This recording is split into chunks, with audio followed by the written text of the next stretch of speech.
నమస్తే, నేను యోగిత. జూబ్లీహిల్స్ రాజకీయాలంటే టక్కున గుర్తొచ్చే పేరు మాగంటి గోపీనాథ్.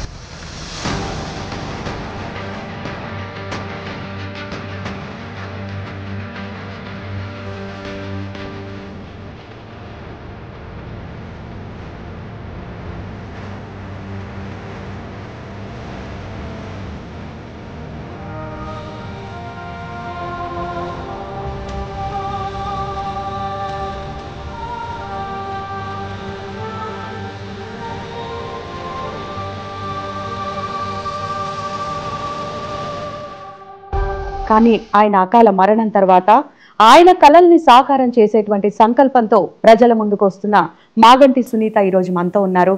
జూబ్లీహిల్స్ ఉప ఎన్నికతో పాటు ప్రజల్లో ఎదురయ్యేటువంటి సవాళ్లు ప్రతి సవాళ్లని ఆవిడ ఎలా ఎదుర్కొంటారు, ఇక ఇన్నేళ్లు ఆయనతో జీవిత భాగస్వామిగా ప్రయాణం చేసినటువంటి ఆ క్షణాలని ఆమె ఎలా అభివర్ణిస్తారు, ఆవిడ మాటల్లోనే తెలుసుకుందాం. నమస్తే సునీత గారు. సో అసలు ఇలాంటి ఒక సిచ్యువేషన్లో నేను మిమ్మల్ని కలుస్తా అనుకోలేదు. As a woman I can feel that pain. Actually మీ పిల్లలతో కూడా మాట్లాడదాం అనుకున్నాం, వాళ్ళు అవైలబుల్ ఉన్నారా? లేరండి, షేక్పేట క్యాంపెయిన్కి వెళ్ళారు, వస్తారు. మాగంటి గోపీనాథ్ గారి అనారోగ్యం గురించి అసలు ఎందుకని చెప్పేసి అటు ప్రజలకు కానీ ఇటు కార్యకర్తలకు కానీ ఇటు పార్టీకి కానీ ఇంత కూడా ఇన్ఫర్మేషన్ లేదు, ఒక చిన్న అప్డేట్ లేదు, ఇంత పెద్ద ఇన్సిడెంట్ జరిగే వరకు తెలియదు ఎవరికి, ఎందుకనండి? ఇలా అవుతుందని మేము కూడా అనుకోలేదు, ఇప్పుడు కూడా ఊహించుకోలేకపోతున్నాం. ఇంకా వస్తారేమో, ఇంటికి భోజనం పెట్టాలి, అలాగే ఆ ఊహలోనే ఉన్నాం మేము. అంటే తనకి వచ్చిన హెల్త్ ఇష్యూస్ అయ్యి కూడా బయటికి చెప్పడం ఇష్టం ఉండదు. అంటే తన ఫ్యామిలీకి సంబంధించింది బయట ఎందుకు చెప్పుకోవాలి, జనాలకి తెలిసిన కార్యకర్తలు పార్టీలు ఎవరికి తెలిసినా కంగారు పడతారు. దాన్ని ఇష్యూని పెద్దది చేసుకోవటం ఎందుకు, మన వరకే మనం చూసుకోవాలి అనేది ఆయనకి ఎప్పుడు ఉండేది. మాకు కూడా అదే చెప్పేది. మాగంటి గోపీనాథ్ గారు అనే కంటే కూడా గోపన్న అనే బాగా ప్రజల్లో ఆయన ఎక్కువ తెలుసు. అండ్ అది కాక అంతలా ప్రజల్లో మమేకం అయ్యారు ఆయన. సో అవన్నీ కూడా మీరు చూశారు కాబట్టి ఆ సందర్భాలు ఒక్కసారి ఇప్పుడు గుర్తొస్తే లేదా ఆ క్షణాలు ఏమన్నా గుర్తుంటే మాకు చెప్తారా? ఎన్టీఆర్ ఉన్నప్పటి నుంచి గోపన్నే అలవాటు అందరికి. ఈయనకి కూడా ఏంటంటే బాగా కార్యకర్తలతో ప్రజల్లో మమేకం అవటం, వాళ్ళకి ఏమైనా ప్రాబ్లమ్స్ ఉన్నా సాల్వ్ చేయటం అదొక ఇష్టం ఆయనకి. ఇవాళ ఈ మంచి పని చేశాను, అక్కడికి బాధ పోగొట్టాను అనేది మనసులో ఉండేది. అప్పుడు అనుకున్నారు విడిగా ఉంటే వీలు కావి, నేను ఒక పదవిలో ఉంటే ఎంతమందికి ఎంత హెల్ప్ అయినా చేయగలను అని నాతో చెప్పేవాళ్ళు. అట్లాగే ఎమ్మెల్యే అయ్యారు, అయిన దగ్గర నుంచి ప్రజలతోనే ఉన్నారు. వాళ్ళతోనే ఏ బాధలున్నా అర్ధరాత్రి ఫోన్ చేయని వెళ్ళిపోయేవాళ్ళు. ఎవరు ఏ బాధ ఉన్నా అన్నా అంటే చాలు, ఏంటమ్మా అని ఆ ప్రాబ్లం సాల్వ్ అయ్యే వరకు నిలబడేవాళ్ళు అక్కడ. ఎవరన్నా ఏదన్నా అంటే కూడా పిలిచి కోప్పడేవాళ్ళు. ఆడపిల్లరా ఎందుకు అట్లా చేస్తున్నావు, తప్పది, ముందు వాళ్ళకి ఇచ్చేయండి, ఏం కావాలో వాటరా ఏంది, ఇబ్బంది పెట్టొద్దని అట్లా అండగా ఉండేవాళ్ళు ప్రతి ఇంటికి. ఇప్పుడు వెళ్తే మాకు తెలుస్తుంది గోపన్న అంటే ఏంటి, ప్రజలు ఎంతగా ఎందుకు ఇష్టపడుతున్నారు ఒక ఇంటి పెద్ద కొడుకుగా. అంటే ఫ్యామిలీ కంటే కూడా ఎక్కువ జూబ్లీహిల్సే కుటుంబం అని అక్కడే ఎక్కువ స్పెండ్ చేసేవాళ్ళు. మార్నింగ్ వెళ్తే నైట్ వచ్చేవాళ్ళు. ఎన్నో టైమ్స్ ఫోన్ చేసేదాన్ని నేను, అయినా కూడా ఒక్కోసారి చేసేవాళ్ళు కాదు. అంటే అది ఇవ్వాలి, మనం ఏదైనా తినాలి. సో ఒక్కసారి మీ ఫ్యామిలీ బాండింగ్ అండ్ ఫ్యామిలీ మీ అందరితో ఎలా ఉండేవారు ఇంట్లో? ఒక్కొక్కసారి అనేవాళ్ళు పిల్లలతో స్పెండ్ చేయట్లేదు, నువ్వే చూసుకుంటున్నావు అని ఫీల్ అవుతారేమో పిల్లలు, నువ్వు కూడా ఏమని. నేను అనేది అట్లా ఏం లేదు, పిల్లల్ని నేను చూసుకుంటాను, మీ పని మీరు ప్రాబ్లం లేకుండా చూసుకోండి. అంటే మేము ఎప్పుడు ఇబ్బంది పెట్టేవాళ్ళం కాదు. భోజనం ఒకటి కంటిన్యూగా చూసేవాళ్ళం, తింటున్నారా లేదా, కొంచెం అది తింటే బాగుంటుంది, హెల్త్ ప్రాబ్లమ్స్ అవుతాయి. మళ్ళీ ఫస్ట్ నుంచి నా పెళ్ళైన దగ్గర నుంచి హెల్త్ ఇష్యూస్ ఏమీ లేవు. ఫస్ట్ టైం నేను చూడటం ఇప్పుడు ఈ ఇష్యూ కూడా. అంటే ఒక జీవిత భాగస్వామిగా మీతో ఉండేటువంటి విధానం అనేది, అంటే ఇన్నేళ్ళు మీరు ఆయనతో ట్రావెల్ చేశారు, ఒక వైఫ్గా ఉన్నారు, ఆ బాండింగ్ అనేది ఎట్లుంటుంది అనేది మీ మాటల్లో వినాలని ఉంది. అంటే మీరు మర్చిపోలేని విషయాలు ఏమైనా ఉన్నాయి ఆయనతో గడిపిన క్షణాలు? చెప్పాలంటే చాలా ఉన్నాయి. ఫస్ట్ టైం హాస్పిటల్లో జాయిన్ అయినప్పుడు తనకి మేలుకు వచ్చినప్పుడు నైట్ టైము బాధపడ్డారు నాతో చెప్పుకొని. పిల్లలకి నీకు ఏం చేయలేకపోయాను, చాలా తప్పు చేశాను నేను చెప్పాను. నేను అప్పుడు ధైర్యం చెప్పాను, మాకు డబ్బులు ఏమీ అవసరం లేదు, మీరు బయటకు వస్తే చాలు, మాకు దీని గురించి ఆలోచించొద్దు, హెల్త్ చూసుకోండి ఫస్ట్ అని చెప్పాను. ఒక 1 వీక్ బాగుపడ్డారు. డాక్టర్ కూడా చెప్పారు, ఎందుకయ్యా నువ్వు దేని గురించో ఆలోచిస్తున్నావు అంటే నేను చెప్పాను పక్కకు తీసుకెళ్ళి, మెయిన్ బాధపడుతున్నారు ఇది నేను చెప్పాను, రోజు చెప్తా ఉంటా, కొంచెం చేంజ్ చేపిస్తానని చెప్పాను. పిల్లలు నీకు చాలా అండగా ఉన్నారు, ఫ్యామిలీ ఎంత అండగా ఉన్నప్పుడు నువ్వు దాన్ని మర్చిపో, మీ మిస్సెస్ చెప్తుంది కదా మీకు ఇంత విడమర్చి, మీరు బాధపడొద్దు అని చెప్పారు.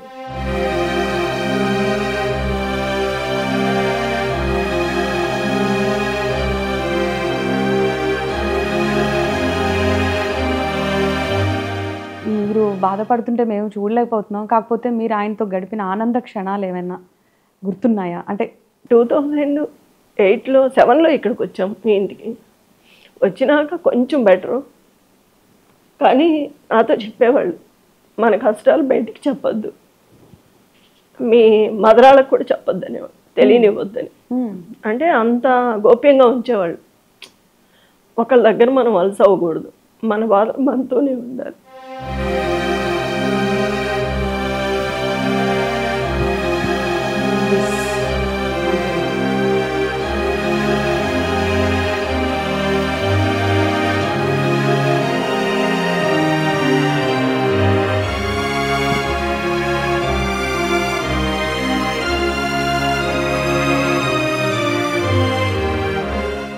మా వారు చిన్నప్పటి నుంచి ఎన్నో కష్టాలు పడ్డానని నాతో చెప్పేవాళ్ళు. అదే కష్టాలు కంటిన్యూ అయ్యి చనిపోయే వారికి ఎప్పుడు సుఖపడలేదు. సో ఈ ఇష్యూస్ ఎప్పుడు కూడా ఆయన రాజకీయ జీవితాన్ని ఎప్పుడు ప్రభావితం చేయలేదనుకుంటా. అంటే మేము దాన్ని అసలు తీసుకొచ్చేవాళ్ళం కదా, పిల్లలు కూడా పెద్ద అవుతున్నారు, వాళ్ళ మైండ్ మళ్ళీ ఎట్లా ఉంటుందో తెలియనిచ్చేవాళ్ళం కదా పిల్లలకు కూడా. బయట ఎవరన్నా చెప్తేనే తెలిసి నన్ను అడిగేవాడు ఇంటికి వచ్చి, ఇట్లా ఇట్లా అని. నేను నవ్వి వదిలేసేదాన్ని. మళ్ళీ ఒకటి చెప్తే ఇంకొకటి అడుగుతారు అట్లా. బేసిక్గా ఆయనకి మీరు ఇంట్లో చాలా ధైర్యంగా ఉన్నారా? ఎప్పుడైనా సరే ఒక మగవాడి విజయం వెనక ఒక మహిళ ఉంటుందంటారు, అలా మీరు ఆయన వెనకాల ఉన్నారు, సక్సెస్ఫుల్ మెన్ అయ్యారంటే అది వెనకాల మీ కృషి అనేది కూడా. అంటే ఈయనకి అండగా ఉండేదాన్ని, ఎందుకంటే ఎక్కడ ఇబ్బంది పడకూడదు, బాధపడకూడదు, ఇప్పటికే ఇంతలా ఉన్నాం కాబట్టి ముందే చేసుకొచ్చేవాడు. ఈయనకి ఏదన్నా బతుకమ్మ రంజాన్ అయి ఉంటే 1 month బిఫోరే నేను రెడీ చేసి పెట్టేదాన్ని, ఇబ్బంది లేకుండా. అసలు పండగల సమయాల్లో కూడా ఎక్కువగా ప్రజల్లోనే కనిపించేవారు, మరి ఫ్యామిలీతో టైం స్పెండ్ చేసేవారు కాదు? మేము ఎప్పుడు అనుకునేవాళ్ళం కాదు, నాన్న లేరు, ఈయన రాలేదు, పిల్లలు మేము ఎప్పుడు నాన్న అక్కడ ఒక పని మీద ఉన్నారు కాబట్టి అది అయినాక ఎట్లాగూ మన దగ్గరకు వస్తారు కాబట్టి వాళ్ళే ముఖ్యం కాబట్టి ఫీల్ అయ్యేవాళ్ళం కాదు మేము. ఎట్లాగూ మన కుటుంబమే అనుకునేవాళ్ళు కాబట్టి దాని గురించి పెద్దగా మేము ఇన్ని క్వశ్చన్ చేసేవాళ్ళం కాదు. అండ్ మేము విన్నాం, బతుకమ్మలు అప్పుడు కానివ్వండి, క్రిస్మస్ అప్పుడు కానివ్వండి, రంజాన్ అప్పుడు కానివ్వండి, సమ్ గిఫ్ట్స్ కూడా ఇచ్చేవాళ్ళు అనుకుంటా నియోజకవర్గం ముందు నుంచి చీరలు ఇచ్చేవాళ్ళు. అది ఎప్పుడైతే పార్టీ స్టార్ట్ చేసిందో అప్పుడు దాన్ని పక్కకు పెట్టేసి గిఫ్ట్లు ఇవ్వటం స్టార్ట్ చేసాము. బతుకమ్మకి, రంజాన్కి, క్రిస్మస్కి, అన్ని పండుగలకి ఏదో ఒకటి ఇస్తూనే వచ్చారు ఇప్పుడు వరకు. అంటే పార్టీతో సంబంధం లేదు, పార్టీతో సంబంధం లేదు, పార్టీతో సంబంధం లేకుండా తను ఓన్గా చేసేవాళ్ళు. అదొక ఇష్టం ఆయనకి, ఇష్టంతో చేసేవాళ్ళు ఆ పని. అంటే ప్రజలు బాగుండాలి, ఏదో ఒకటి ఇవ్వాలి, వాళ్ళకి అవసరం ఉంటుంది, అట్లా ఆలోచించేవాళ్ళు. ఇప్పుడు కూడా ఏ ఇంటికి వెళ్ళినా ప్రతి ఒక్క మహిళ అదే అంటుంది, అన్న మాకు ఎప్పుడు ఇస్తారు, కిచెన్లో మొత్తం అవే అని చూపిస్తున్నారు లోపలికి తీసుకెళ్ళి. మా గోపన్ ఉంటే బాగుండేది, ఈ బతుకమ్మకు కూడా మా గోపన్ ఉంటే ఏదో ఒకటి ఇచ్చేవాళ్ళు అంటేనే మొన్న శారీస్ ఇచ్చాము బతుకమ్మకి. యాక్చువల్లీ ఫెస్టివల్స్ అనే కాకుండా గోపీనాథ్ గారు బేసిక్గా కోవిడ్ టైంలో కూడా ఫుడ్ పంపిణీ చేశారు, ఆయన స్వయంగా కుక్ చేసిన సందర్భాలు ఉన్నాయి. అది ఒకసారి మాకు షేర్ చేస్తారా? కరెక్ట్గా కరోనా టైంలో ప్రజలు ఇబ్బంది పడుతున్నారు ఫుడ్ లేక, పక్కన ఫుట్పాత్ల మీద కూడా ఉంటారు, మన కాన్స్టిట్యున్సీలో కూడా ఉన్నారు, వాళ్ళ గురించి పొయ్యి రోజంతా వెలుగుతూనే ఉండేది. మళ్ళీ ప్రోటీన్ ఫుడ్ కావాలని ఎగ్ ప్రతిరోజు, చికెన్, సాంబారు, కర్రీ అందరికి ప్యాకెట్స్ చేసి పంచేవాళ్ళు. ఏ డివిజన్కి ఎంత వెళ్ళాలి పిలిచి అప్పచెప్పేవాళ్ళు, చాలకపోతే మళ్ళీ ఎమ్మటే చేయించేవాళ్ళు. రంజాన్ వచ్చింది కరోనాలో, రంజాన్లో హలీం చేయించారు, చికెను మటను అవి కూడా బాక్సుల్లో పెట్టి ప్యాక్ చేసి ప్రతి ఇంటికి పంపించేవాళ్ళు. మళ్ళీ అది కూడా తగ్గితే అందరికి ఇచ్చేవాళ్ళు. ఈ స్టేషన్లో కూడా అందరికీ ఫుడ్ పంపించేవాళ్ళు, ప్రతి ఒక్క స్టేషన్లో కూడా అందరికీ. ఒక్కొక్కసారి మేము భయం వేసి వద్దనేవాళ్ళం, కరోనా కదా అట్లానే ఏం కాదు మనకేమవుతుంది, అట్లాంటి భయం ఏమొద్దు అని వెళ్ళిపోయేవాళ్ళు జనాల్లోకి. అంత జనాల్లో ఒక మంచి పేరు సంపాదించుకున్న వ్యక్తి గోపన్నగా ఆయన ఎలా అయితే పేరు తెచ్చుకున్నారో, మరి మీరు ఇప్పుడు ఆయన తర్వాత ప్రజల్లోకి రావాల్సి వచ్చిన పరిస్థితి వచ్చింది. మీరు అంతలా మమేకమయ్యి వెళ్ళగలను అని మీకు మీ మీద నమ్మకం ఉందా? అట్ ద సేమ్ టైం ప్రజలకి మీరు ఎలాంటి భరోసా ఇస్తారు? ఈయన ఉన్నప్పుడు చాలా చూసాం ఈయనతో ఉండి. నేను వెనకమాలని సపోర్ట్ చేసేదాన్ని, ఈయన జనాలతో వెళ్ళినప్పుడు కొన్ని వింటూ ఉండేదాన్ని, ఇంట్లో కొన్ని మాట్లాడేటప్పుడు వింటూ ఉండేవాళ్ళము, కొన్ని చెప్తూ ఉండేవాళ్ళు. అలా అన్నీ తెలుసు కాబట్టి నేను బయటికి రాగలిగాను, ఏ పనైనా చేయగలుగుతున్నాను. గోపన్నను చూసి చాలా నేర్చుకున్నా కాబట్టి, గోపీనాథ్ గారిని చూసి అది నాకు ఇప్పుడు అవసరం పడింది. గోపీనాథ్ గారు ఏ ఆశయాలతో అయితే అనుకున్నారో ఈ పనులు చేయాలి ప్రజలందరికీ అని, ఆ ఆశయాలు నెరవేర్చడానికి నేను ముందడుగు వేశాను. మరి మీ బలం ఏంటి? ప్రజలే నా బలం. గోపన్న ప్రజలందరూ నా ప్రజలే కదా, ఆయనకి ఎంత అండగా సపోర్ట్గా ఉన్నారో ఇప్పుడు కూడా వాళ్ళే ఉన్నారు. వాళ్ళు ఉండబట్టే నేను బయటికి వెళ్ళగలుగుతున్నా, తిరగగలుగుతున్నాను. ప్రతి ఒక్కళ్ళు నాకు చెప్తున్నారు నా భర్త గురించి, ఇది చేశాడమ్మా, అది చేశాడు, మీరు అసలు రావవసరం లేదు, మీరు అడగవసరం లేదు, మా గోపన్నకి మేమే వేసుకుంటామని చెప్తున్నారు, సపోర్ట్ చేస్తున్నారు. అంటే మీలో ఆయన చూస్తున్నాం అన్నారా? ఒక గోపన్న వచ్చినట్టుంది మా ఇంటికి. మా పెద్ద పాప ప్రతి ఇంటికి వెళ్ళినప్పుడు గోపన్న వచ్చాడని సంతోషపడుతున్నారు. పాపని చూస్తే గోపన్న కదిలొచ్చినట్టే ఉంది మాకు. పెద్ద పాప సేమ్ అలాగే ఉంది, మాట్లాడటం కానీ నడవటం కానీ, మళ్ళీ మా గోపన్న మా దగ్గరకు వచ్చాడు అని సంతోషంగా అనుకుంటున్నాను. అయితే పిల్లలు పెద్దగా అయ్యే వరకు తల్లి బాధ్యత ఉంటుంది. సో వాళ్ళు ఒక స్టేజ్కి వచ్చిన తర్వాత, ఈ ఏజ్కి వచ్చిన తర్వాత ఇప్పుడు తండ్రి అవసరం చాలా ఉంటుంది. ఇలాంటి సందర్భంలో అన్ఎక్స్పెక్టెడ్గా ఆయన లేరు, మీరేమో ఇప్పుడు బయటికి రావాల్సిన పరిస్థితి. ఎలా అన్ని బ్యాలెన్స్ చేసుకుంటారు మీరు? మీరు అన్నది నిజమే, పిల్లలకి తండ్రి కావాలి, కానీ ఎవరు ఊహించింది జరిగింది, అది మేము ఎప్పటికీ తేరుకోలేము. మా పిల్లలకు కూడా అండపోయినట్టే, మాకు ఇంటి మొత్తానికి పెద్ద దిక్కుపోయినట్టే. కానీ ఉన్నాయి, చాలా ఉన్నాయి, చాలామంది ఎన్ని చేసినా కూడా మేము ఒక ధైర్యంతోనే ముందుకెళ్తున్నాం. నా భర్తే నన్ను నడిపిస్తున్నాడు, ఆ ధైర్యంతోనే ముందుకెళ్తున్నాము. సో మీరు గోపన్న గారికి ఎంత వెన్నుదన్నుగా వెనకాల ఉండి మీరు ఆయన్ని ముందుకు నడిపించారో, ఇప్పుడు ఆయన తర్వాత మీరు జనాల మధ్యలోకి రావాల్సి వచ్చింది. అసలు మీరు రాజకీయాల్లోకి వస్తానని ఎప్పుడైనా అనుకున్నారా? ఆలోచన వచ్చిందా మీకు ఇంతకుముందు?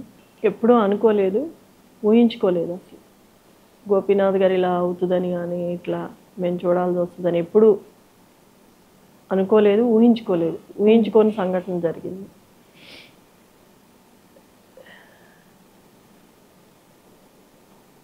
ఒక్కసారి గోపీనాథ్ గారి రాజకీయ విషయాలు మాట్లాడితే గనక ఎన్టీఆర్ గారితో అసలు చాలా క్లోజ్ అసోసియేషన్ ఉంది.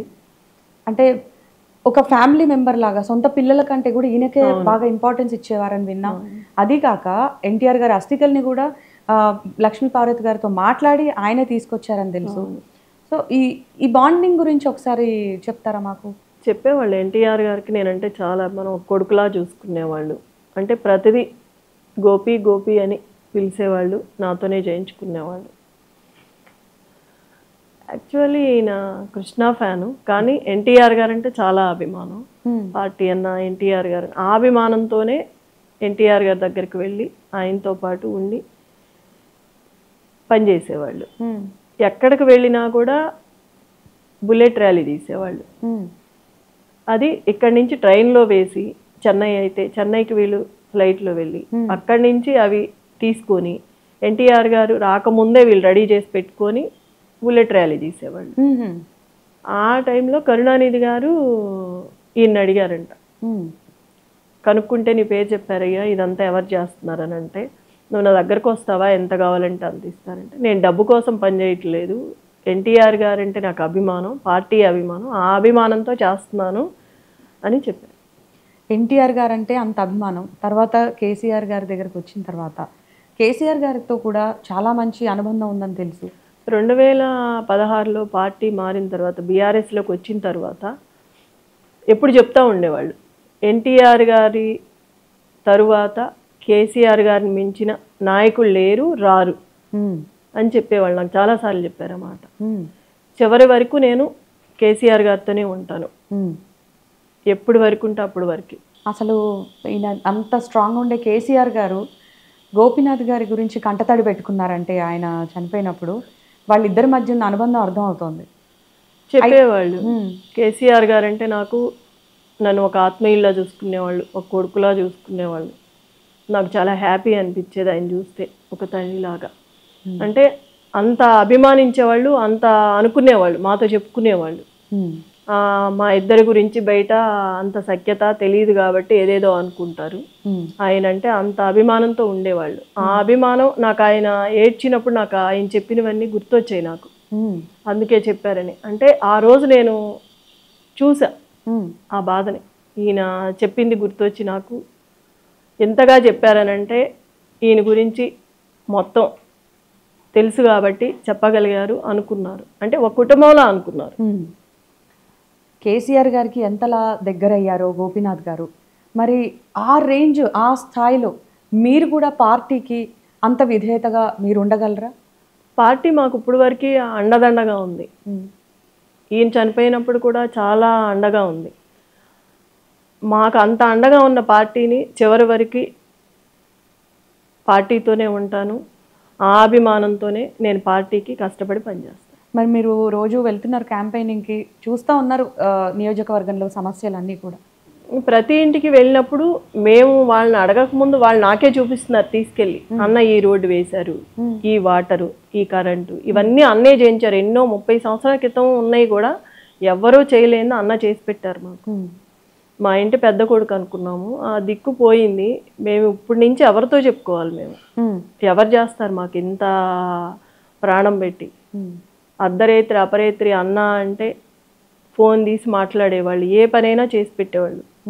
ఎవరుంటారు మాకు ఇప్పుడు అట్లా అని ఏడుస్తున్నారు. నేను చెప్పాను, మీ అన్నలాగే నేను కూడా అండగా ఉంటాను, మీకు పనులు చేసి పెడతాను. గోపన్న ఏదైతే మీకు చెప్పి హామీ ఇచ్చి వెళ్ళారో అవన్నీ నేను నెరవేరుస్తానని చెప్తున్నాను. మీరు తప్పక రాజకీయాల్లోకి వచ్చారు అనే వాళ్ళకి సూటిగా మీరు ఇచ్చే సమాధానం ఏంటండి? గోపీనాథ్ గారు అనుకున్న ఆశయాలు కొన్ని మధ్యలో ఆగిపోయి ఉన్నాయి కాబట్టి అవి నెరవేర్చాలని నేను వచ్చాను. ఎమర్జెన్సీ వస్తే అర్ధరాత్రి అయినా మీరు వెళ్ళగలరా? తప్పకుండా వెళ్తాను. భయం అనేదే నాకు ఎప్పుడు మొదటి నుంచి లేదు. నేను నేర్చుకున్నదే అది, భయపడకూడదు ఎప్పుడు ఎవరికి అని. వాళ్ళ గోపన్న ఎలా అయితే వాళ్ళకి అండగా ఉన్నాడో, ప్రతి ఇంటిలో అన్న అని పిలిపించుకునేవాడు, అదే ప్రజలు అందరికీ నేను ఒక సునీతమ్మలా అండగా ఉంటాను. ఆడవాళ్ళకి కష్టం వస్తే ఆడవాళ్ళకే తెలుస్తుంది. కొంతమంది ఆడవాళ్ళు అన్న అంటే చెప్పుకోలేరు. అలాంటిది ఇద్దరము ఆడవాళ్ళమే అయితే సమస్య ఉండదు. అక్కడ ఓపెన్ అయ్యి చెప్పుకోవచ్చు, నాకు ఈ బాధ ఉంది అనేది వాళ్ళకి అర్థమవుతుంది. అమ్మకి చెప్పుకోవచ్చు మనం వెళ్ళి, అన్నకంటే అన్నీ చెప్పలేము. ఆ విషయం కూడా నాతో చాలామంది చెప్పారు. అన్నకి ఒకటి చెప్పేవాళ్ళం, 2 చెప్పేవాళ్ళం కాదు. ఇప్పుడు మీరు ఉన్నారు కాబట్టి, మీరు ఫ్రీగా మాట్లాడుతున్నారు కాబట్టి మేము చెప్పుకోగలుగుతున్నాము అని చాలామంది చెప్పారు నాకు ఆ మాట. నేను కూడా భరోసా ఇచ్చా, అంత ధైర్యం మీకు వచ్చింది నా మీద అనుకున్నప్పుడు, నమ్మకం వచ్చింది కాబట్టి మీరు ఏ చిన్నదైనా నాతో చెప్పుకోవచ్చు, నేను ఆ సమస్య తీరుస్తాను, మొహమాట పడొద్దని చెప్పాను. ప్రతి ఇంట్లో పిల్లలు ఉంటారు, పెద్దవాళ్ళు ఉంటారు, అందరూ ఉంటారు. మన ఇళ్ళలో ఎవరైనా పెద్దవని, చిన్నవని, పిల్లలవని ఏదన్నా బాధ కలిగినప్పుడు అమ్మ అని అనుకుంటారు, అమ్మకే చెప్పుకోవాలనుకుంటారు ఫస్ట్, సెకండే నాన్న. అట్లాంటిది ఒక ఆడదానిగా నేను వాళ్ళందరికీ ఒక అమ్మలా ఉండాలని అనుకుంటున్నాను, అవుతాను. ధైర్యాన్ని నేను వాళ్ళకి ఇవ్వగలుగుతాను. అయితే ఒకవైపు మాగంటి గోపీనాథ్ గారి చరిష్మా, మరోవైపు అధికార కాంగ్రెస్ పార్టీ చాలా కాన్ఫిడెంట్గా ఉంది, ఎలాగైనా సరే జూబ్లీ హిల్స్ స్థానాన్ని కైవసం చేసుకోవాలనే పట్టుదలతో ఉంది.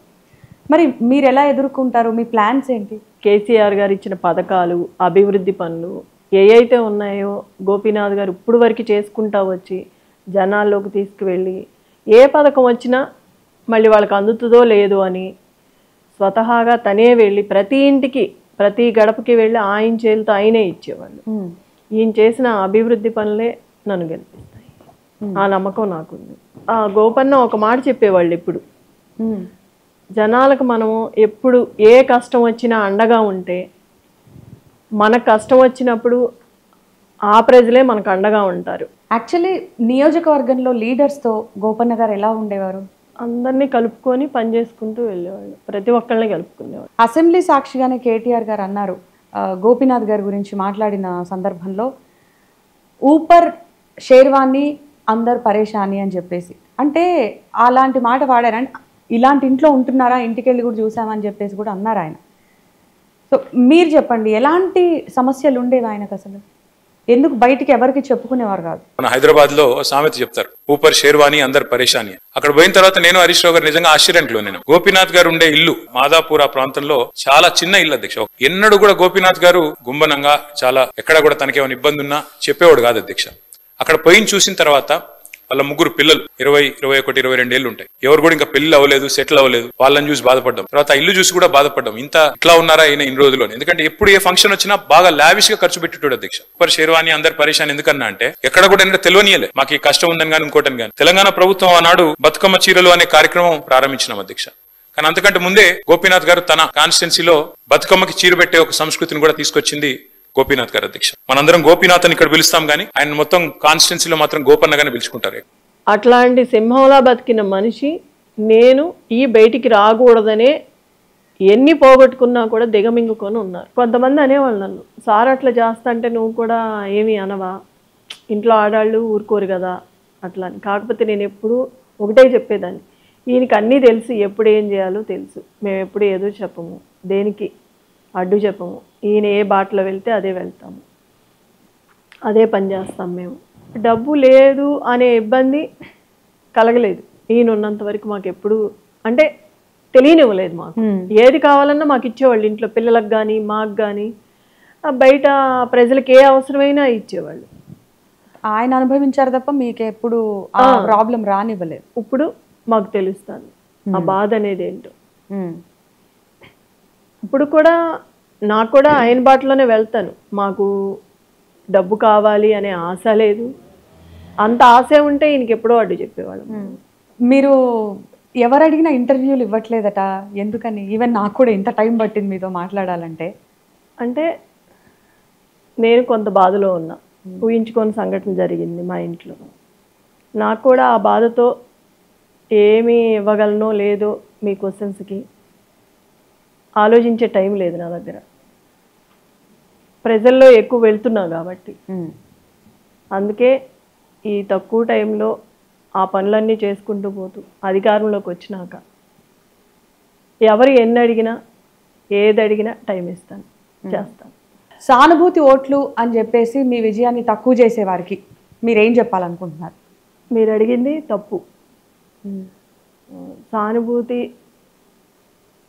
ఓట్లేం కాదు, జూబ్లీహిల్స్ ప్రజలు అమాయకులేం కాదు, చిత్తశుద్ధిని గుర్తించి ఓట్లు వేస్తారు. గోపీనాథ్ గారికి సినిమాలు అంటే ఎందుకంటే అంత ఇష్టం? చాలా సినిమాలు కూడా ప్రొడ్యూస్ చేశారు. అండ్ సినీ రంగానికి కూడా ఆయన చేసిన సేవలు ఏంటి, మీకు ఐడియా ఉందా వాటి గురించి?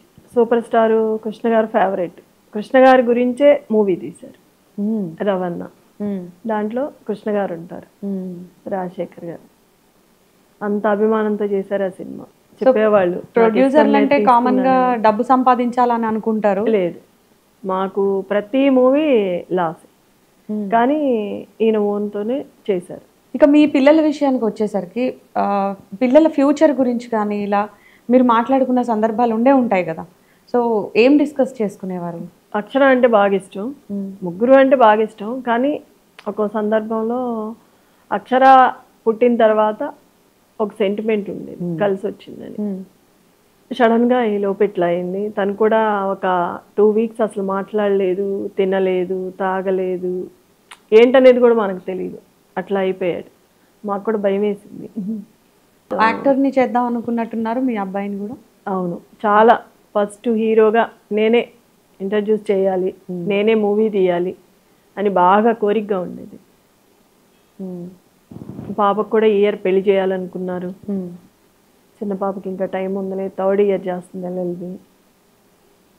తన్ని తీసుకురావాలనుకున్నారు ఈయన తర్వాత ఆ పాపని రాజకీయాల్లోకి. సో ఒకసారి మీ పిల్లలతో కూడా మాట్లాడదాం. Hi Akshara, Vatsalya and Dishira. So ముందుగా అమ్మగారి గురించి అడిగే కన్నా ముందు మీ నాన్నగారి గురించి మాట్లాడదాం. సో బేసిక్గా మాగంటి గోపీనాథ్ గారు అనగానే మీకు ఇన్స్పైర్ చేసినటువంటి అంశాలు ఏం గుర్తొస్తాయి, అండ్ మీరు మీ నాన్నగారితో గడిపినటువంటి క్షణాలు ఏంటి, ఆ మెమరీస్? సో మేము ఇప్పుడిప్పుడే ప్రజల్లోకి వెళ్తున్నాము. సో వెళ్తేనే మాకు తెలుస్తుంది ఆయన ఎంతమందికి హెల్ప్ చేశారు, ఆయనకు ఎంత మంచి పేరు ఉందో, దానికి మేము చాలా ప్రౌడ్గా ఉన్నాము. సో ఆయన ఎంత పెద్ద ఇంపాక్ట్ క్రియేట్ చేయగలిగారో మాకు తెలిసింది. అంటే కైండ్గా, డిసిప్లిన్గా ఉంది, హార్డ్ వర్క్ మెయింటైన్ చేస్తా. ఎగ్జాంపుల్ అంటే కరోనా టైంలో థాలసీమియా పేషెంట్స్కి బ్లడ్ డొనేషన్ చేశారు. 2200 బ్లడ్ డొనేషన్స్ చేసి ఇండియా బుక్ ఆఫ్ రికార్డ్స్కి ఎక్కారు. అది కాకుండా లాస్ట్ ఇయర్ ఆయన బర్త్డే మమ్మల్ని స్టేట్ హోమ్కి తీసుకెళ్ళి సెలబ్రేట్ చేశారు. సో అక్కడ వీణావాణిని కల్పించారు మాతో. సో ఆయన రెగ్యులర్గా కలుస్తూ ఉంటారు. అక్కడ ఉన్న కిడ్స్ని అండ్ డిజేబుల్డ్ కిడ్స్ని చూపించి మాకు చెప్పారు, మీరు ఎప్పుడైనా హెల్ప్ చేయాలనుకుంటే ఇలాంటి కిడ్స్కి హెల్ప్ చేయాలి, వీళ్ళకి పెట్టాలి, మీరు ఏమైనా పెట్టాలనుకుంటున్నారు. సో వాత్సల్య, మీరు ఒక మంచి ఆర్టిస్ట్ అవుదాం అనుకున్నారు, అండ్ మీ ఫాదర్ డ్రీమ్ కూడా కదా. సో మీ కోర్స్, యాక్టింగ్ కోర్స్ ఎంతవరకు వచ్చింది? ఇంకా అది మధ్యలో ఉంది. యాక్చువల్లీ మా ఫాదర్ మూవీస్ అంటే చాలా ఇష్టం. యాజ్ ఎ ప్రొడ్యూసర్గా తను చాలా మంది స్టార్స్ని లాంచ్ చేశారు. సో ఆ ఫీల్డ్కి నేను కూడా వెళ్దాం అనుకుంటున్నాను. మా ఫాదర్ అది డ్రీమ్. ఓకే. అండ్ మీకు మీ ఫాదర్తో ఉన్న ఆ బాండింగ్ గుర్తొస్తే ఏ మెమరీస్ గుర్తొస్తాయి? మేము ఈవినింగ్ అయితే ఫ్రీ టైంలో క్రికెట్ ఆడేవాళ్ళం. సో అది one of the best memories. ఇంకా తన పొలిటికల్ లైఫ్ చూసి ఇంకా ఇన్స్పైర్ అయ్యారు. అంటే ఏ స్టేజ్ నుంచి ఏ స్టేజ్కి వెళ్ళారు, బ్యాక్గ్రౌండ్ సపోర్ట్ లేకుండా. సో దిశిర, మీరు బాగా ప్యాంపర్ కిడ్డా మీ ఫాదర్ దగ్గర? ఎట్లా ఉంటుండే? అంటే ఎక్కువ జోక్స్ వేసేవాళ్ళు. నైట్ టైం అయితే కూర్చొని మొత్తం మాట్లాడేవాళ్ళు, ఏమైంది. సో ఇప్పుడు మీరు బయటికి కూడా వెళ్తున్నారు కదా, అంటే ప్రజల్లోకి వెళ్తున్నారు, అన్నీ చూస్తున్నారు, కాన్స్టిట్యున్సీలో సమస్యలు అవన్నీ. సో మిమ్మల్ని ఎలా రిసీవ్ చేసుకుంటున్నారు జనాలు? అంటే వాళ్ళ డాటర్ అనగానే దగ్గరికి తీసుకుంటున్నారు, ఏమేం చేశారో అన్నీ చెప్తున్నారు, ఇంకా గిఫ్ట్స్ అన్ని ఇచ్చి చూపిస్తున్నారు తీసుకెళ్ళి. సో మీకు ఎట్లాంటి ఎక్స్పీరియన్స్ ఉంది అక్షర, అంటే ఇలా జనాల్లో తిరగడం ఇవన్నీ కూడా? How do you feel? It's first time. So ఇప్పుడు మీ మదర్ గురించి చెప్పండి. అమ్మ వచ్చారు, రాకూడని సందర్భంలో అన్ఎక్స్పెక్టెడ్గా జనాల్లోకి రావాల్సిన పరిస్థితి. ఒకవేళ అధికారం ఇస్తే ప్రజలు ఆవిడ ఎలా డీల్ చేయగలుగుతారని మీరు నమ్ముతున్నారు? నాన్న ఉన్నప్పుడు కూడా బ్యాక్ వర్క్ మొత్తం అమ్మే చూసుకునేది. సో ఇప్పుడు కూడా తనకు ఆ క్యాపబిలిటీ ఉంది సేమ్ నాన్నలానే చేయడం. కానీ ఇప్పుడు తను ముందరికి రాబోతుంది ఆ పొజిషన్లోకి. ముందలంటే నాన్న వెంటమాల అన్నీ చేసి పెట్టాను. సో అమ్మకి ఇప్పుడు అంతా మీరే కాబట్టి, సో ఆవిడకి మీ సపోర్ట్ ఎలా ఉంటుంది? అమ్మ నాన్నకైతే ఎలా బ్యాక్ బోన్లో సపోర్ట్ చేసిందో మేము అలానే తనకి కావాల్సిన పనులన్నీ మేము తనకి బ్యాక్ బోన్గా చేసి పెడతాం. ఆల్ ద వెరీ బెస్ట్ మీ ముగ్గురికి కూడా. Thank you. గోపీనాథ్ గారి అకాల మరణం తర్వాత పుట్టెడు దుఃఖాన్ని దిగమింగి ఆయన ఆశయాల్ని నెరవేర్చే లక్ష్యంతో ప్రజల్లోకి వస్తున్న శ్రీమతి సునీత గోపీనాథ్ గారికి జూబ్లీహిల్స్ ఉప ఎన్నికలో అంతా మంచే జరగాలని, ప్రజాసేవలో తాను గోపన్నను మించిన నేతగా ఎదగాలని కోరుకుంటూ ఆల్ ది బెస్ట్.